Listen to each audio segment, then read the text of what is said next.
Je vais vous faire une toute petite piqûre au bout du doigt et au bout de 5 secondes, nous avons les résultats. Et après, je vous poserai des questions. Volontiers.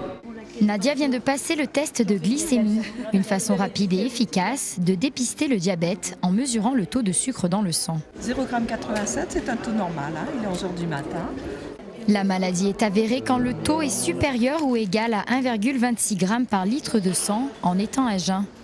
Il existe 2 formes de diabète, le diabète de type 1 qui se manifeste dès le plus jeune âge, soigné à l'aide de piqûres d'insuline, et le diabète de type 2 qui peut toucher tout le monde. Alors le diabète de type 2, c'est effectivement le plus répandu et celui qui avant venait un petit peu à un âge mûr, disons après 40 ans, chez des personnes en surpoids et sédentaires.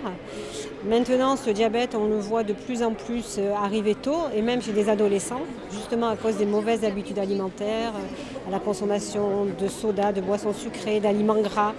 Chez les autres personnes, donc, une alimentation déséquilibrée, riche en graisse, pauvre en fibres, va favoriser effectivement l'apparition du diabète par le surpoids. Je viens de découvrir que je suis diabétique de type 2.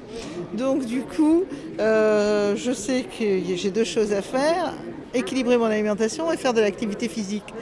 Pour l'occasion, différents stands de prévention et d'information sont mis en place dans le hall de l'hôpital.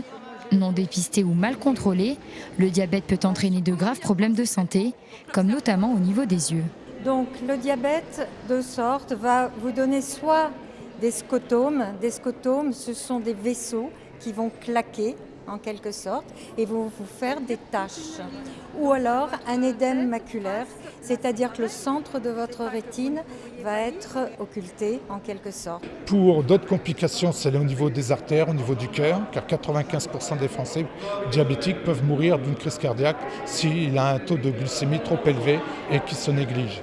D'autre part, sur la sensibilité des pieds aussi, puisqu'à l'hôpital de service diabétologie, on a beaucoup d'infections au niveau des pieds chez les personnes âgées diabétiques et qui nécessitent des soins intensifs pour éviter des amputations.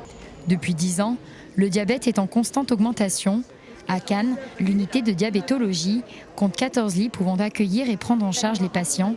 Dans les Alpes-Maritimes, environ 53 500 personnes sont concernées et 1,5 million de diabétiques meurent chaque année dans le monde.